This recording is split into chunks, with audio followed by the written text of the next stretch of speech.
साथियों नमस्कार, मेरा नाम है पवन कुमार। आपका स्वागत है राजपथ भारत में। इस वक्त चर्चे में एक मुद्दा चल रहा है। मुद्दा नहीं, एक ऐसा मामला जिसके बारे में जितनी चर्चा की जाए उतना ही कम है।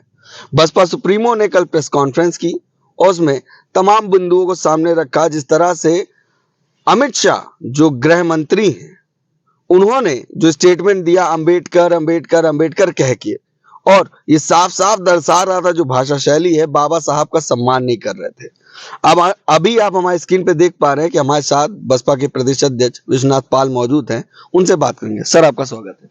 बहुत बहुत धन्यवाद आपका।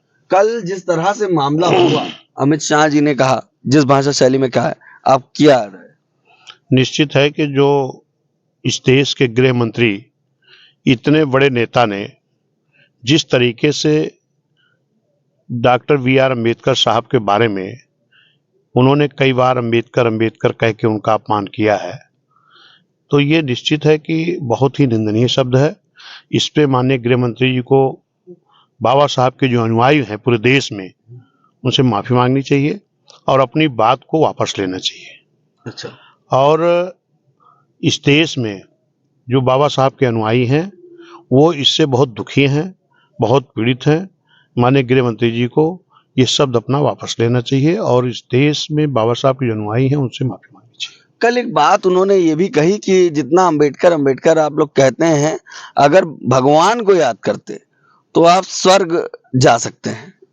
ये क्या एक राय है? क्या ये कहना चाहते हैं कि आप ऐसे स्वर्ग नहीं जा सकते? मतलब किस तरह का बयान है? देखिए, स्वर्ग नरक की बातें वो लोग जाने, लेकिन हम जानते हैं कि हमारे इस देश में रहने वाले एससी, एसटी, ओबीसी, माइनॉरिटी, खासकर इन समाज के लोगों के लिए तो बाबा साहब हमारे एससी, एसटी, ओबीसी के लिए तो भगवान ही है। हम उनको भगवान ही मानते हैं। हम इसलिए उन्हीं का नाम जपते हैं और वही हमको स्वर्ग मिला है उन्हीं के नाते। वरना आज हम लोग जो ये राजनीतिक भागीदारी, हिस्सेदारी, जो हमारे बच्चों को पढ़ाई, शिक्षा, हक, अधिकार, महिलाओं को और एससी, एसटी, ओबीसी के सर्व समाज के लोगों को जो न्याय मिल रहा है, ये स्वर्ग हमको अगर बाबा साहब नहीं होते तो नहीं मिलता। जी बिल्कुल। अच्छा, एक वाकया है कि अभी महाराष्ट्र में भी भाजपा की सरकार थी, तब बाबा साहब के संविधान को वहां फाड़ा गया। उसके बाद यूपी में देखा जाए तो अभी परिनिर्माण दिवस था 6 दिसंबर को, तो वहां पर जब कार्यक्रम होता लखनऊ में, तो वहां पर भी बाबा साहब की फोटो नेताओं के ऊपर।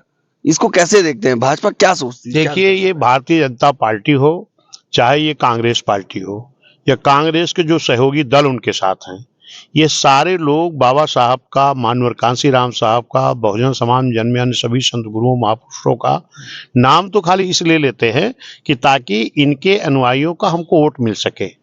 बाबा साहब के मानने वाले लोग हमको कुछ वोट दे दें, लेकिन ये बाबा साहब के अनुयायी और बाबा साहब को मानने वाले लोग ये जानते हैं कि अगर इस देश में सबसे बड़े प्रदेश उत्तर प्रदेश में बहुजन समाज पार्टी की सरकार नहीं आई होती, मान्या बहन जी अगर मुख्यमंत्री नहीं बनी होती, तो शायद अब तक बाबा साहब के नाम को लोग मिटा चुके होते, ये कांग्रेस और बीजेपी के लोग। क्योंकि मैंने देखा है कि बीजेपी और कांग्रेस ने भी बाबा साहब को, जो बाबा साहब पहला चुनाव लड़े थे, तो बाबा साहब के ही प्यारो कैलोरकर को कांग्रेस ने उनके खिलाफ चुनाव लड़ा करके लगभग 16,000 मतों से हराया था और उसी कांग्रेस ने लगभग 74,000 वोट इनवैलिड कराने का काम किया था बाबा साहब को हराने के लिए। फिर दोबारा बाबा साहब संविधान सभा की कमेटी में जाएं, इसके लिए उन्होंने बंगाल से जो जयसल खुल्ला सीट थी उस पर जाके चुनाव लड़े थे, जहां से एक मुस्लिम लीग पार्टी के नेता ने इस्तीफा देके सीट खाली की थी। तो बाबा साहब वहां से जीत कर आए ताकि हम संविधान सभा में जाएं और अपने समाज के हित के लिए कोई बात करें। तो इसी कांग्रेस पार्टी ने, जबकि उस वक्त का एक ये नियम था कि जो सीटें लोकसभा की 60% मुस्लिम समाज के लोग होंगे वो बांग्लादेश में शामिल की जा रही थी, लेकिन जिस सीट से बाबा साहब जीते थे उस सीट पर मुश्किल से 40% मुस्लिम समाज का वोट था। इसके बाद भी बाबा साहब संविधान सभा में ना जा पाए, इसके लिए कांग्रेस ने उस जयसल खुल्ला सीट को बांग्लादेश में शामिल करने का काम किया था। बाबा साहब ने फिर उस वक्त इसलिए खाली इस्तीफा दे दिया था कि जो मेरे अनुयायी हैं, मुझे मानने वाले लोग हैं, ज्यादा संख्या में वो हमारे इस भारत देश में निवास करते हैं, इसलिए हम वहाँ पार्लियामेंट मेंबर रह के बांग्लादेश में क्या करेंगे। फिर वो इस्तीफा दे करके आए। उसी वक्त और बाबा साहब को पार्लियामेंट के अंदर मंत्री पद से भी इस्तीफा देना पड़ा था कि जब हम अपने समाज के हक अधिकार की बात नहीं कर सकते हैं तो हम इसी सदन में रह करके क्या करेंगे। और ये बात आपने देखा था कि माननीय बहन जी को भी यहाँ की लोकसभा से राज्यसभा सीट से इस्तीफा देना पड़ा था, क्योंकि माननीय बहन जी भी अपने समाज के हित की बात कर रही थी तो इनको रोका जा रहा था। और मैं एक चीज कह रहा हूँ, अगर माननीय बहन जी मुख्यमंत्री नहीं बनी होती तो इस उत्तर प्रदेश में जो विकास हुआ है SC ST OBC माइनॉरिटी समाज का, सर्व समाज के साथ साथ सर्व समाज का विकास हुआ था। सर्व समाज के साथ साथ जो SC ST OBC का विकास माननीय बहन जी ने करने का काम किया था। और जो बाबा साहब के नाम से माननीय बहन जी ने चाहे इस देश की सबसे बड़े प्रदेश राजधानी लखनऊ में बाबा साहब के नाम से स्मारक, पार्क और बड़ी बड़ी मूर्तियां लगा करके जो बाबा साहब को सम्मान देने का काम किया, और बहुजन समाज में जन्मे अन्य सभी संत गुरुओं महापुरुषों के नाम से पार्क और बड़ी बड़ी प्रतिमाएं लगा करके जो बहन जी ने सम्मान दिया है। और नोएडा में जो बाबा साहब के नाम से, मानव साहब के नाम से, ज्योतिबा फुले जी के नाम से उनकी प्रतिमा, छत्रपति साहू जी की प्रतिमा, संत कबीर, संत रविदास, तमाम महापुरुषों को, पीरिया रविनामा स्वामी नायकर, तमाम महापुरुषों को जो सम्मान बहन जी ने देने का काम किया, जो बहन जी ने इस प्रदेश के बड़े बड़े जिलों को छोटा जिला करके विकास करने का काम किया, उन जिलों का नाम बहन जी ने, हमारे माननीय बहन जी ने महापुरुषों के नाम से रखा। और वहीं पर जो कांग्रेस की सहयोगी आज है इंडिया गठबंधन की, ये समाजवादी सरकार ने भी भीमनगर बाबा साहब के नाम से बने जिले को नाम मिटाया। अंबेडकर नगर नाम मिटाने की पूरी साजिश की, लेकिन वहां के धन्यवाद एडवोकेट साथियों को जिन्होंने मुकदमा लड़के बहाल कराया। छत्रपति साहू जी महाराज कुर्मी समाज के हैं, जो सुल्तानपुर से अलग एक जिला बहन जी ने बनाया था, उसका नाम छत्रपति साहू जी महाराज रखा था, उसका भी नाम कांग्रेस की सहयोगी समाजवादी पार्टी ने मिटाने का काम किया। और मानूर कांशीराम साहब के नाम से बने जिले, जो एटा से अलग एक जिला बना था जिसका नाम मानूर कांशीराम साहब नगर रखा था, उसका भी नाम समाजवादी ने मिटाने का काम किया है। तो मैं तो देख रहा हूं कि ये फर्जी लोग अम्बेडकराइज बन रहे हैं, फर्जी अम्बेडकर का नाम ले रहे हैं, फर्जी संविधान दिखा रहे हैं। लेकिन इस देश में अगर सच्ची अम्बेडकराइज कोई पार्टी है, वो पार्टी बहुजन समाज पार्टी है। और हमारे नेता माननीय बहन जी हैं, जो बाबा साहब के लिए और बहुजन समाज में सभी संत गुरुओं के महापुरुषों के लिए बहन जी ने काम किया है। और आज इस बात को ये पूरे देश का जो बहुजन समाज है, पूरे देश के जो बाबा साहब के अनुयायी हैं, बाबा साहब मानने वाले हैं, मानव साहब मानने वाले लोग हैं, उन लोगों को भी ये लग रहा है कि ये पार्टियां, चाहे ये इंडिया गठबंधन के रूप में हो, चाहे एनडीए के रूप में हो, चाहे इंडिया गठबंधन के रूप में हो, ये हमको ठगने के लिए ये खाली बाबा साहब का नाम ले रहे हैं। अच्छा जी। एक सवाल लूंगा कि आज भी बसपा सुप्रीमो ने प्रेस कॉन्फ्रेंस में उसमें उन्होंने इन मुद्दों को कहा, उसके साथ कहा ये लोग समाज को गुमराह करने के लिए बाबा साहब के मुद्दे को छेड़ते, बाबा साहब का नाम लेते हैं। क्या ये बात सच है? निश्चित है कि ये चाहे समाजवादी हो, चाहे कांग्रेस हो, चाहे भारतीय जनता पार्टी हो, ये लोग बाबा साहब के लिए नहीं कुछ करना चाहते। अरे मैं तो कह रहा हूं कि अरे धन्य मानवर कांशीराम साहब मान्य बहन जी, जिन्होंने बहुजन समाज पार्टी बनाई, और बहुजन समाज पार्टी बना करके अब बताओ कि जिन्होंने इस देश का संविधान दिया हो, ऐसे बाबा साहब को इन लोगों ने भारत रत्न की उपाधि नहीं दी थी। 90 में जाकर के 89 में हमारी माननीय बहन जी MP बनी थी बिजनौर से, और इनके साथ मान्य बहन जी का 2 MP और जीत के आए थे। 3 MP को लेकर के मान्य बहन जी ने पार्लियामेंट में इस बात को उठाया। मानव साहब ने रोड पर और वोट क्लब बोर्ड पर आंदोलन किया, तब जाकर के बाबा साहब को 90 में माननीय VP सिंह जी की सरकार में भारत रत्न की उपाधि मिल पाई।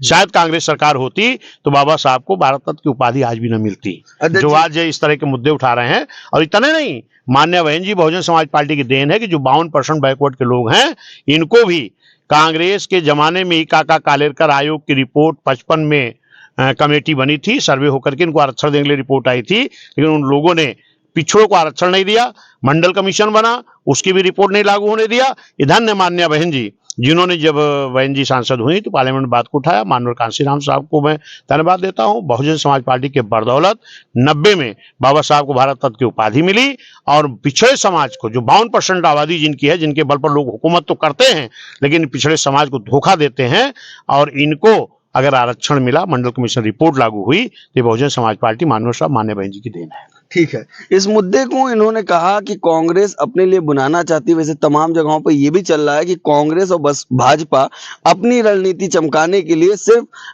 कांग्रेस का नाम ले रही है। वहीं पे अमित शाह ने कहा कि हमारी सरकार ने बाबा साहब का सम्मान किया है। दिन में जब पार्लियामेंट में थे उस वक्त तो वो अम्बेडकर अम्बेडकर कहते, अब बाबा साहब अम्बेडकर जी, बाबा साहब डॉक्टर भीमराव अम्बेडकर कहना, और उनका कहना कि भाजपा ने सम्मान किया, उनके विचारों को मानती है, ये बात वो कह रहे हैं। ये भारतीय जनता पार्टी कल के लोगों कॉन्फ्रेंस ने में। भारतीय जनता पार्टी के लोगों ने बड़े कष्ट सहित अपने सीने पर पत्थर रख के, अभी हमारी माननीय बहन जी ने कहा है, अभी माननीय बहन जी ने प्रेस कॉन्फ्रेंस में हमारे कहा है, हमारे नेता ने, हमारे बहन जी ने, कि ये पत्थर सीने पर रख करके तभी कुछ मुद्दों पर बात कर रहे हैं। बाकी इनकी सबकी मानसिकता खराब है बाबा साहब के प्रति। और बाबा साहब ने उस वक्त ही कहा था जब इस देश का संविधान बना के सौंप रहे थे, उन्होंने कहा था मैंने इस देश का संविधान बहुत अच्छा बनाया है, लेकिन अगर इस देश की हुकूमत करने वाले लोग अगर नियत साफ करके ईमानदारी से इस हमारे बनाए हुए संविधान को अगर लागू नहीं करेंगे तो अच्छा संविधान होते हुए भी अच्छा काम नहीं कर पाएगा। मैं तो देख रहा हूं आज तक इस देश की 75 साल हुकूमत चलते हो गया, चाहे कांग्रेस रही हो, चाहे बीजेपी रही हो, चाहे अन्य दल के लोग रहे हो, लेकिन अगर कहीं दिखाई पड़ा तो उत्तर प्रदेश में जब मान्य बहन जी 4 महीना, 6 महीना, 16 महीना और 5 साल की सरकार बनी थी, वो भी 4.5 साल ही चली थी, उतने दिन ही मालूम पड़ा था कि मान्य बहन जी हमारी जब बहुजन समाज की हुकूमत उत्तर प्रदेश में थी तो बाबा साहब के संविधान के बल पर बहुत कुछ हम SC ST OBC समाज के लोगों को मिला था, वो बहन जी की बदौलत, बहुजन समाज की बदौलत मिला था। अब एक सवाल और लूंगा, थोड़ा सा टॉपिक चेंज है कि पाल जी कैसे देखते हैं अगर बाबा साहब का अपमान हो रहा है एक आम आदमी की तरह जो बाबा साहब को मानते हैं, उनको अपना अनुयायी मानते हैं, और लगातार अगर किसी और धर्म के बारे में बात होती है तो उनके लिए FIR, जेल, केस सब हो जाता है, मगर देश का गृह मंत्री एक बड़ी पावरफुल पोजीशन है प्रधानमंत्री के बाद देखा जाए, और उनके बीच में ये शब्द निकलना, और सबसे बड़ी बात जो देश में नहीं विदेशों में भी बाबा साहब को आइडल माना जाता है, उनके स्मारक हैं, उनके स्कूल हैं, कॉलेज हैं, मार्ग हैं, और उन पर ये बयान देना कितना भारी पड़ेगा। मगर अमित शाह ने इस पर सफाई दी है, माफी नहीं मांगी। देखिए, माननीय गृह मंत्री जी को सफाई नहीं देना चाहिए, इस पे माफी मांगना चाहिए, क्योंकि पूरे विश्व में बाबा साहब को मानने वाले, बाबा साहब के अनुयायी हैं, पूरे भारत देश में है, पूरे विश्व में है। तो ये निश्चित है कि अगर इन लोगों ने इसी तरीके से बाबा साहब का नाम लेकर के वोट के लिए कर रहे हैं, जनता समझ रही है आने वाला जो चुनाव होगा उसमें अगर ये माफी नहीं मांगते हैं और या माफी मांगे और इनकी कड़ी से कड़ी में निंदा करता हूं, पूरा देश का बाबा साहब का अनुयायी इनकी निंदा करता है। और आने वाला जब चुनाव होगा, उस चुनाव जो 27 यूपी में होने वाला है, यूपी में तो पहले भी बाबा साहब के अनुयायी, मानव साहब के अनुयायी लोगों ने, सब लोगों ने बहन जी को पूर्ण बहुमत सरकार बनाई है, और फिर आने वाले जो चुनाव होंगे उसमें बाबा साहब के अनुयायी लोग ये समझ गए हैं कि कांग्रेस हो, चाहे बीजेपी हो, चाहे अन्य दल हो, इन लोगों ने खाली वोट के लिए बाबा साहब का नाम लेते हैं, वरना ये लोग बाबा साहब का नाम कब न मिटा दिए होते, इनका बस चलता तो। जी। इस मामले में बसपा सुप्रीमो ने कल अपने तथ्य रखे, सब बात कही, आज भी प्रेस कॉन्फ्रेंस की, और लगातार अगर बाबा साहब की अगर बात मानी जाए तो बाबा साहब को मानने वाले और बाबा साहब की मानने वाले में अगर फर्क देखा जाए तो बसपा ने उस पर काम किए हैं, कॉलेजेस बनाए हैं, लोगों को फ्री ऑफ कॉस्ट मकान भी दिए हैं, पढ़ने के लिए IAS PCS तैयारी करने के लिए उनको संस्थाएं दी हैं। मगर ये समाज के साथ जो ये दोहरा चरित्र अपना रहे हैं, चाहे कांग्रेस हो, समाजवादी पार्टी हो, और भाजपा के खेमे पे जब ये बात हुई तो अखिलेश यादव ने भी शाम तक के कोई ट्वीट नहीं किया था, काफी वीडियो होने के बाद जाके उन्होंने एक ट्वीट किया था। कैसे देखते हैं समाजवादी पार्टी? देखिए, समाजवादी के लोगों ने तो PDA की बात करते हैं, PDA का नारा देते हैं, लेकिन PDA के लिए जो बहन जी काम कर रही थी, ये समाजवादी के लोगों ने खास तौर पर मैंने देखा है कि बाबा साहब के संविधान के बल पर ही माननीय बहन जी ने अपनी सरकार में SC ST OBC समाज की बैकलॉग भर्ती कर रही थी, जिसको ये समाजवादी पार्टी ने, जो आज अपने आप को बहुत बड़ा अम्बेडकराइज बनते हैं, बाबा साहब के संविधान के बल पर ही बहन जी हमारी बैकलॉग की भर्ती कर रही थी। जो बाबा साहब के लिए आरक्षण की नौकरी हमारी रोकी गई थी, उस पर माननीय बहन जी भर्ती कर रही थी, और इस भर्ती को माननीय अखिलेश यादव जी ने रोक लगाई है। माननीय बहन जी ने उसी बाबा साहब बनाए हुए संविधान के बल पर ही SC ST समाज को ठेकेदारी मैंने आरक्षण दिया था, और संविधान के आर्टिकल को बदल करके माननीय अखिलेश यादव जी ने हमारे SC ST समाज का, OBC का, SC ST का आरक्षण भी छीनने का काम किया है। यहाँ तक कि जो माननीय बहन जी ने बहुजन समाज जन्मे संत गुरुओं महापुरुषों के नाम से जिला बनाने का काम किया था, उसका नाम भी, हमारे महापुरुषों का नाम भी बदलने का काम माननीय अखिलेश यादव जी ने किया था। जी। और यहीं पर जहां पर कांग्रेस की सरकार थी और समाजवादी के सांसद ने SC ST समाज के प्रमोशन के आरक्षण का बिल मान्य बहन जी लाई थी, उसको भी समाजवादी के सांसद के द्वारा, समाजवादी के नेताओं के द्वारा कांग्रेस की सरकार में वो बिल भी भरी पार्लियामेंट के अंदर फाड़ने का काम किया था, जिसमें हमारे बाबा साहब के बनाए हुए संविधान के अधिकार की धज्जियां उड़ाने का काम किया था। एक मिनट, आप ये कहना चाहते हैं कि कांग्रेस और समाजवादी पार्टी मिलके प्लान की? निश्चित है कि कांग्रेस की सरकार थी और पार्लियामेंट में के अंदर कांग्रेस की सरकार में और समाजवादी पार्टी के MP ने समाजवादी पार्टी के नेताओं के साथ मिलकर ये प्रमोशन का आरक्षण का बिल फाड़ने का काम किया था। ये कभी SC ST OBC और ये PDA का नारा तो ये गलत देते हैं, कभी SC ST OBC माइनॉरिटी के लिए कोई काम ही नहीं किए। इनका PDA का मतलब है परिवार दल अलायंस। ये अपने परिवार का अलायंस करने के लिए, अपने परिवार को एकजुट करने के लिए, अपने परिवार के विकास के लिए समाजवादी ने PDA का नाम दिया है, ना कि ये पिछड़ा दलित अल्पसंख्यक के लिए दिया है। आप कभी कभी सुनते होंगे कि माननीय अखिलेश यादव जी कहते हैं PDA का मतलब, कभी कभी कहते हैं पिछड़ा दलित अल्पसंख्यक, कभी कहते हैं पिछड़ा दलित आदिवासी, कभी कहते हैं पिछड़ा दलित आदि आबादी। तो ये क्या बोलते हैं तो समझ में नहीं आता है। ये अपने परिवार के लिए इन्होंने एक परिवार दल अलायंस बनाया है और इसका देखने को भी मिला है। कभी पिछला चुनाव जो हुआ है वो अपनी पीठ थपथपा रहे कि हमने इतनी सीटें जीती है, लेकिन उनमें भी आज यादव समाज भी अपने आप को ठगा महसूस करता है, क्योंकि जो 5 सांसद यादव आए हैं वो PDA के नहीं आए हैं, वो उनके परिवार के आए हैं। एक ही घर से एक ही घर में एक गेट से 2 सांसद निकलते हैं, फिर 3 गेट से अलग अलग एक सांसद निकलते हैं और जो एक ही घर में रहते हैं। तो ये परिवार दल अलायंस है, परिवार के लिए वो काम करते हैं। कभी भी PDA माने पिछड़ा दलित अल्पसंख्यक के लिए या यादव समाज के लिए भी वो काम नहीं करना चाहते हैं।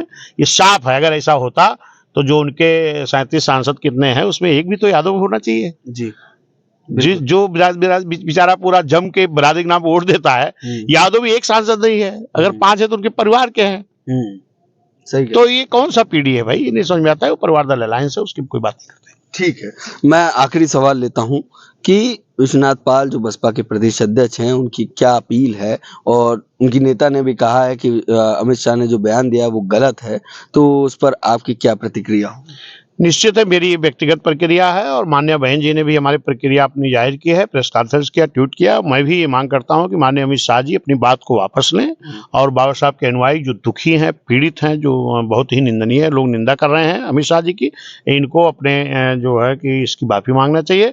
और आने वाले समय में जो ये BJP और कांग्रेस के लोग, जो इनके सहयोगी लोग इस तरीके का बाबा साहब का नाम लेकर के हमारे लोगों को गुमराह कर रहे हैं, आगे गुमराह नहीं कर पाएंगे। हमारे लोग सचेत रहेंगे और निश्चित है बाबा साहब के दिए हुए वोट के अधिकार के बल पर अपनी बहुजन समाज की हुकूमत बनाएंगे, क्योंकि बाबा साहब ने कहा था कि जब तक इस देश का हुक्मरान बहुजन समाज नहीं बनेगा तब तक मेरा बनाया हुआ संविधान इस देश में ईमानदारी से लागू नहीं हो सकता है।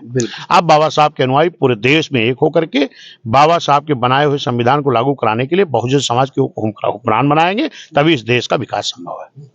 ये हमारे साथ विश्वनाथ पाल जी थे। तमाम विषयों पे बात हुई और जो आपसे रूबरू कराई, उन्होंने कहा कि इस देश के गृह मंत्री को ऐसे शब्द नहीं यूज करने चाहिए थे, क्योंकि एक बड़ा तबका है, एक बहुजन समाज में ही नहीं, एक असली अनुयायी देखा जाए तो बाबा साहब के इस देश में नहीं विश्व में भी लोग हैं, और इस तरह के शब्द यूज करना काफी चिंताजनक है। उन्हें माफी मांगनी चाहिए। बाकी बने रहे। कैसा लगा हमारा वीडियो देख के आप जरूर कमेंट करके जरूर बताइएगा। बाकी बने हमारे चैनल के साथ। धन्यवाद।